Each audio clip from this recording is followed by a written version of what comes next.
Hello, welcome to Microfiche Microphone. I'm Micah, and on this channel we look at microfiche from the past or old newspaper articles in the public domain.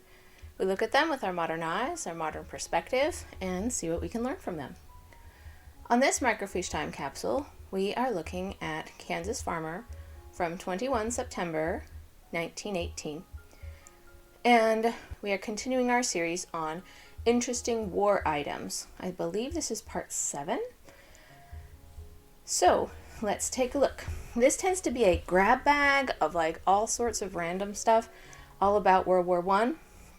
So I'm interested to see what it's about today. Let's take a look. First of all, there's kind of an over title, I don't know what to call that, like a main title, I guess, called From the Firing Line. So either the first one is about that or most of them are about that, I guess. So let's take a look. Howard Seep, or is it Sipe? A Summerfield boy who has just finished his second siege in the trenches, prefers service at the front to the strenuous drilling between periods of actual fighting. He says of his first experience in the trenches, although this first sector was called a quiet one, at times we thought it was lively enough for a starter, especially when we could hear those big German artillery shells go whizzing over our heads, sometimes close enough to make it uncomfortable. At such times there was some scramble to see who would be the first one in the dugout. I believe that. Get out of the way. Interesting that he says that he prefers that to the drilling. I wonder why.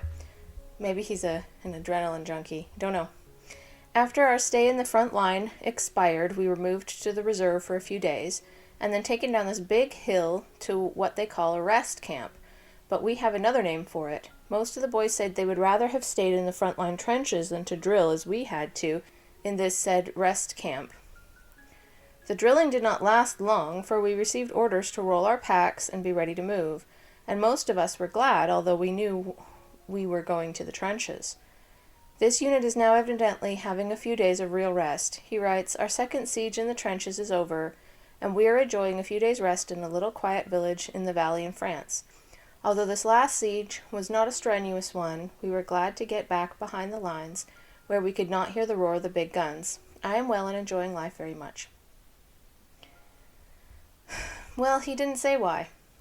He didn't say why he preferred it. I guess maybe that first rest camp was them also maintaining the drills that they had to be at peak performance, and that the second one was a real rest.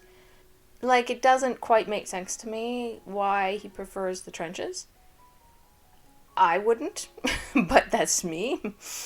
I don't know, it's just a very strange thing to say, especially without him explaining why. Like, if he said, well, it's because there's more to do, we're not as bored, then I would understand, but he's just, like, not explaining it at all.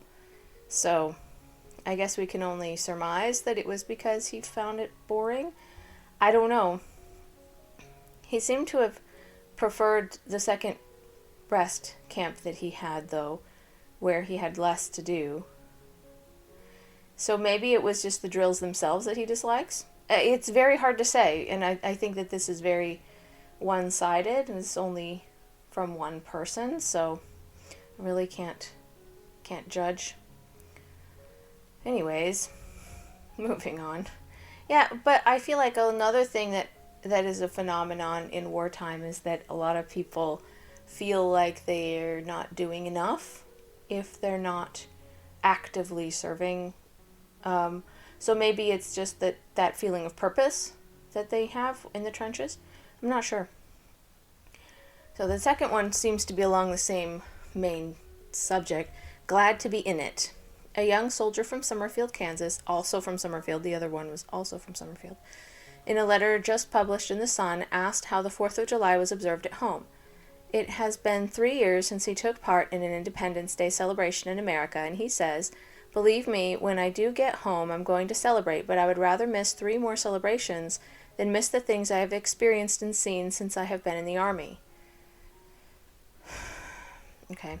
In the same spirit, a man who is doing YMCA work at one of the cantonments said recently, I never enjoyed myself so much before. I go to bed with taps and get up with the reveille, I think is how that's pronounced. and I have never been so busy in my life, but I feel that I have never lived before. The feeling seems to be general among the men who enter these great acts of service, either in the trenches or ministering to those who are engaged in the actual work of fighting, that they are living with a fullness and an intensity that they never knew in the easier, idler, safer life at home. Yeah, I mean, once again, they're not bored. Yeah, and they also have that sense of purpose. Yeah, I mean, I get that to a certain extent, but at the same time, like, they're a little bit overly enthusiastic, don't you think? Because war is still a very ugly, not very nice thing to be in. So I feel like this is a little bit propaganda-y. Alright, moving on. Red Cross always helpful. The Alliance Republican publishes a letter from Corporal Floyd A. Bledger? Bledger? I don't know. Written from a hospital somewhere in France, in which he says General Pershing was here and inspected us the other day. The Kaiser probably knows by this time that he is up against a pretty tough bunch of kids, as he calls them. When they are good enough to whip Prussian guards, then I guess they are pretty good fighters. Say, if you have any extra money that you want to give away, give it to the Red Cross, for they are right here on the spot. Always when you want something, they are right there with chocolate, tobacco, and canned goods of all kinds, especially when you are coming out or going up. And the beauty of it is that it doesn't cost a fellow a cent. I think that's nice that he's saying, hey, give money to the Red Cross because they're doing so much good for the soldiers. I think that's great. Yeah. So, yeah. You want to donate to a cause, donate to them. Yeah? Okay. The soldiers' chances. Great is the danger and large as the losses in the aggregate, the individual soldier has plenty of chances of coming out of the war unscathed, or at least not badly injured. I'm going to fact check this. I mean, I know that the war wasn't over at this point, but, like, that doesn't sound like I thought. Like, I'm pretty sure, like, a lot of the soldiers died in the war. I'm going to look that up in a bit. Based on the mortality statistics of the Allied armies, a soldier's chances are as follows. 29 chances of coming home to 1 chance of being killed. 49 chances of recovering from wounds to 1 chance of dying from them. Oh gosh. 1 chance in 500 of losing a limb. Oh my gosh. This does not feel real. Like, this feels very fake. Will live 5 years longer because of physical training, is freer from disease in the army, in civil life, and has better medical care at the front than at home. Of course you do. Oh gosh. I mean, they probably have faster medical care, but, like, better, I don't think I would say that. Maybe for specific things, but not in general. In other wars, from 10 to 15 men died from disease to 1 from bullets. And in this war, 1 man does from disease to every 10 from bullets. Also, I don't think that's true because of the Spanish flu. I mean, unless they're not counting that as disease. For those of our fighting men who do not escape scatheless, I believe they mean unscathed, the government under the soldier and sailor insurance law gives protection to the wounded and their dependents, and to the families and dependents of those who make the supreme sacrifice for their country. Now, okay, that's the end of that section, but I'm going to quickly fact check this. So, I'm going to say, what percent of soldiers, of Allied soldiers, yeah? Of Allied soldiers died in World War I. Of the 60 million soldiers who fought in World War I, in the First World War, over 9 million were killed. 14% of the combat troops, or 6,000 dead soldiers per day. The armies of the Central Powers mobilized 25 million soldiers, and 3.5 million of them died. The Entente Powers, whatever that means, deployed 40 million soldiers and lost more than 5 million. 14%? 14% were killed. Now, what did they say? They said 29 chances of coming home and 1 chance of being killed. Let's look at the percentages of that. Calculator, there we are. Because I can't do that in my head. 1 divided by 29 is 3.4%. Yeah, you're wrong. That's fake news. Okay, so, okay, what percent of Allied soldiers, what was the other statistic they threw around?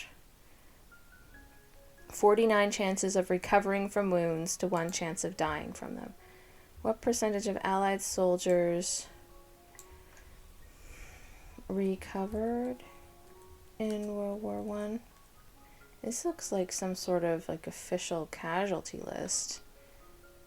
This is from Centre Robert Schumann. Yeah. Okay. Entente. Oh, Entente. Okay. Entente means allies. Okay, I'm sorry, it was a French like basis. My bad. Central Powers. Yeah, and then Entente. So that's not what I'm looking for. Military deaths from which country? Yeah, the United States only had 2%, by the way, of deaths. Yeah, that's because it wasn't on their country. Central Powers. Okay, population, military deaths, civilian deaths, total deaths. Deaths as percent of population, military wounded. Okay, well, military wounded would at least tell us how many wounded there were, although that won't answer the question. United States, 205,690 were wounded. Oh, geez. Military deaths, 116,708. Yeah, total deaths is going to be about the same. Yeah, 117,465. Very few American civilians were even there because it was so far away. Well, that was really interesting, and this is an official thing from a French site. I'm going to skip down to the United States. There we go. The official figures of military war deaths listed by the U.S. Department of Defense for the period ending December 31, 1918 are 116,516, which includes 53,402 battle deaths and 63,114 non-combat deaths. Non-combat deaths? Like, what does that mean? like I get the battle deaths, like it was like a whole thing where they were battling back and forth, but what does it mean to have non-combat deaths? Is that the Spanish flu deaths, or like, I don't know what they're talking about. The U.S. Coast Guard lost an additional 192. Yeah.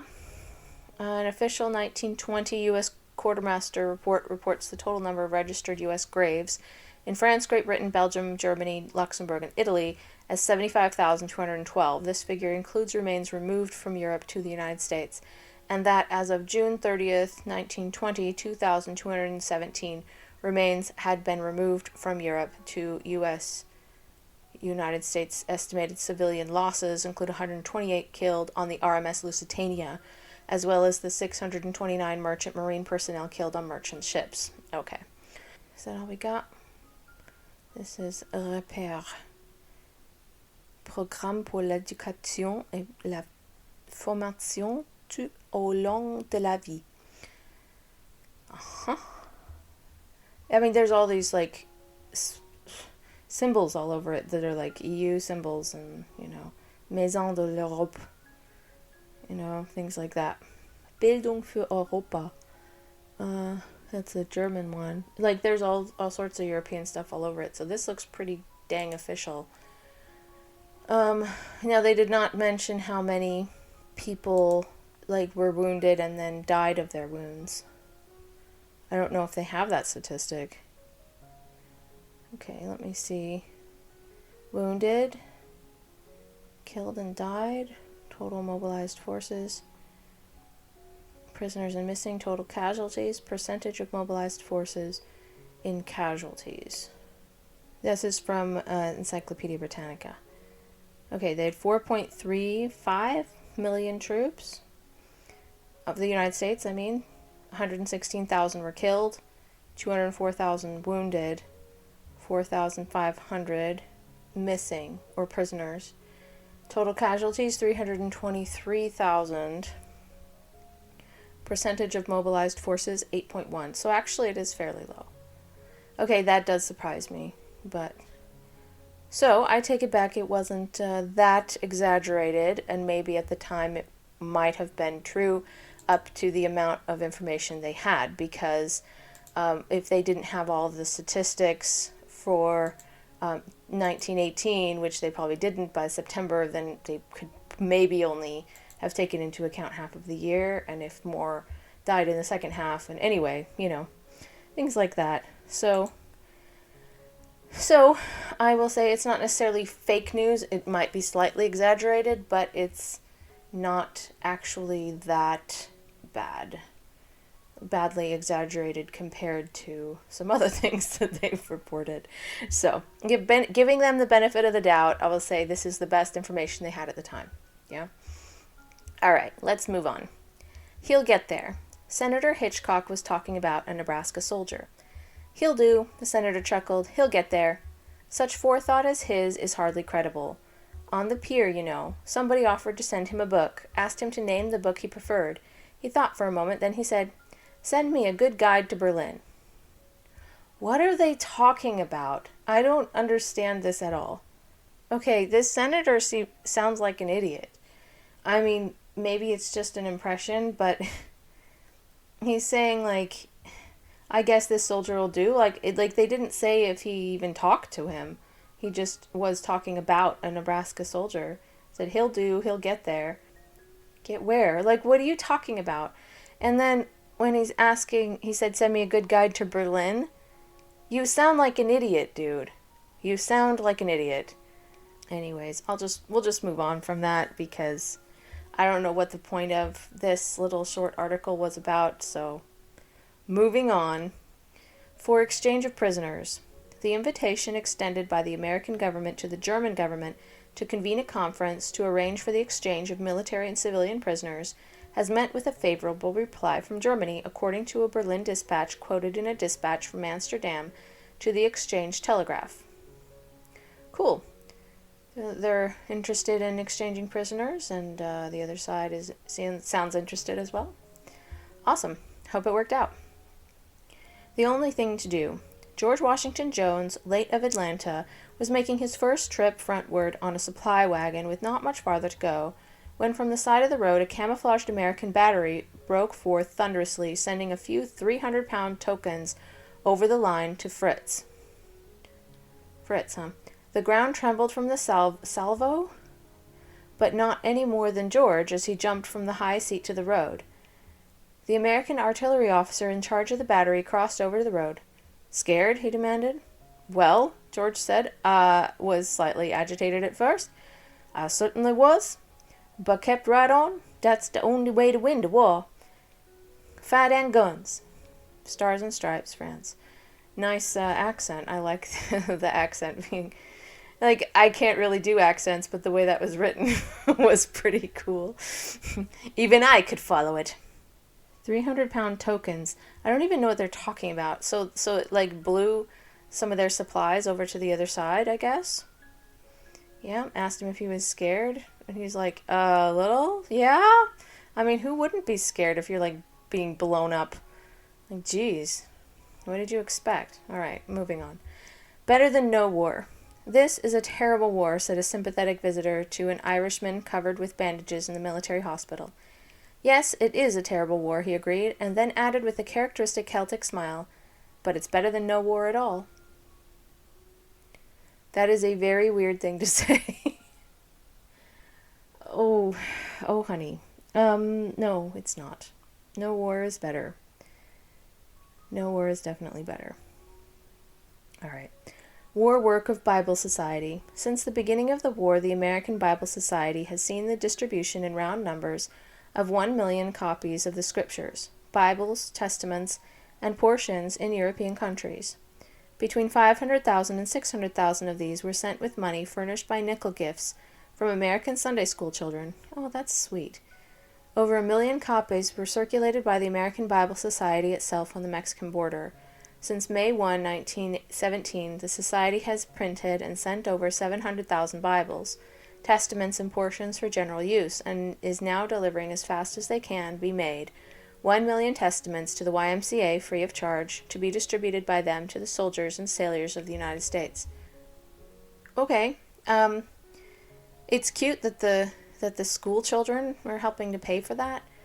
I like that their follow through and their promise to use the money to pay for Bibles. So that's pretty cool. Not sure how it's going to help the soldiers, but hey. No country and no creed. The Red Cross knows no country. It serves all, and its rights are, theoretically, respected by all. It also knows no creed. In Turkey, where the people were suspicious of what the use of the cross might imply, it has adopted as its emblem the crescent of Mohammedanism. When the English troops entered Jerusalem, they found the hospitals marked with a red crescent. Okay, that's kind of cool. It's funny that they did that because I understood that the Red Cross was just the Swiss flag backwards. But I guess the Swiss flag's cross has a meaning too, so. White cross and the red base represents the Christian cross. Okay. Yep. So it is Christian related. So, yeah, so I don't blame them. I mean, if they're opposed to being associated with the Christian, symbol, then absolutely use the crescent moon. Like, well, it's not a crescent moon, is it? It's like a sickle. Is it a sickle or a crescent? I think it's a crescent. It's a crescent. So, yeah, if they feel better that way, sure, why not? As long as nobody minds. Yeah, there's this last thing at the end. I'm not sure if it was part of this article or if it was like a filler thing, but it says, a German paper makes a statement that Germany will speak the last word in this war. Punch agrees, but added the last word will be Kamerad.